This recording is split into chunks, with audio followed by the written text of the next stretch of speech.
This is gonna get close. Good day and welcome back to Spartan Entertainment and Electronics. I'm your host Ryan. Today I'm wanting to have a quick chat about EA's announcement of Star Wars Squadrons. Before we jump into this announcement, if this is your first time stopping by the channel, please hit that subscribe button and turn on notifications. I post a new video at least once a week, typically Saturday mornings, and would love for you to be there for my new content. If you like this video, please hit the thumbs up button and share this video with anyone you think might have an interest in it. One Squadron. The galaxy's finest.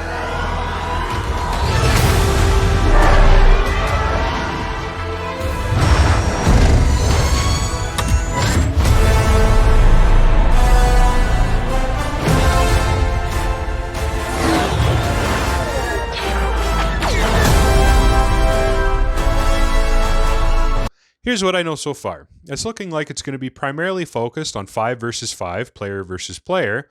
After some additional research, there will be a single-player campaign. There's no details on that as of yet.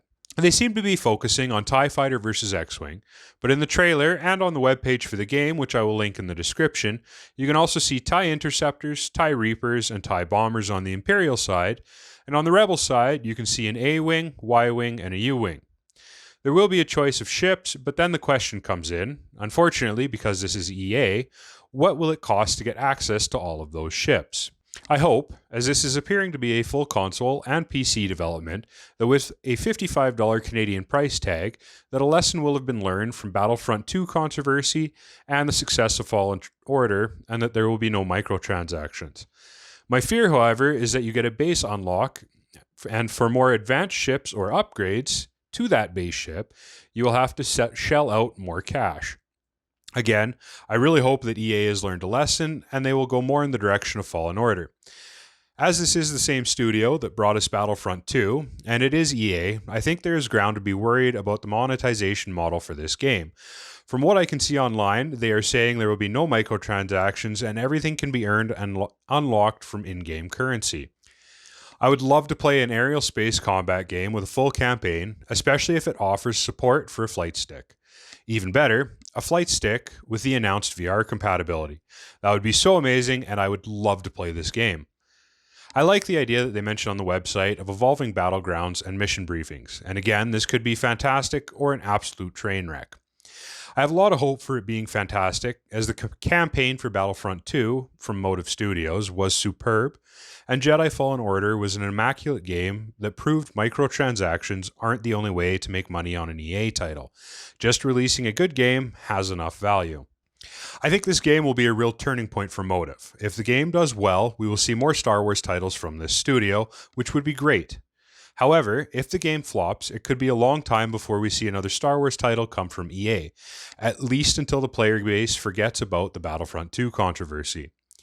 This game for me will be a really defining moment, as I loved Fallen Order and happily gave my money to that game. I am hesitant, however, for a sequel. Because they have earned our trust with the first game being fantastic, EA may want to monetize that trust in a sequel. On the flip side, I found Battlefield 5 to be an absolutely atrocious, broken game that I gave up on after 2 hours of trying to play the campaign, as I grew tired of having to reset after hitting some game-breaking bugs. And because of my experience with Battlefield 5, I didn't even touch Anthem.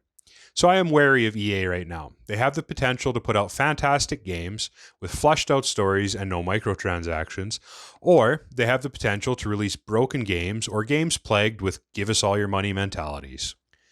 I struggle to be at this point with EA, as some of my favorite games growing up have come from them. Madden 2005, Need for Speed Underground, Need for Speed Underground 2, Need for Speed Carbon. I like Need for Speed. Medal of Honor, Star Wars Episode 3. I could go on, but I don't think I need to. My point is this. I look forward to this game, and I will very likely pick it up and once again try to trust EA. But this may be the last time. They need to give us more great games like they used to, and like Fallen Order, Titanfall 2, the campaign from Battlefront 2, and what the multiplayer of Battlefront 2 has become, and I will keep giving them my patronage. If they don't get away from the pay-to-win microtransaction controversy and handle this game and the Star Wars franchise the way it deserves to be, this will be my last EA title for a long time. I think they have their work cut out for them to re-earn the trust of gamers everywhere. They are a company that has the potential to produce great games, and I want to give them my money. I want to sign up for Origin Access Premier, but I'm hesitant to, with the franchises I hold dear to me like Star Wars and Need for Speed having challenges. That's it for now. Let's discuss in the comments what you think of this announcement from EA, the state of EA, and their relationship with gamers. Star Wars Squadrons is planned to release October 2nd, 2020 for PC, Xbox One, and PS4. I will link to the game website in the description, so be sure to check that out for yourself. A full gameplay reveal is scheduled for the EA Play Live on June 18th, 2020, and I will do a follow-up video on my thoughts of the game after that.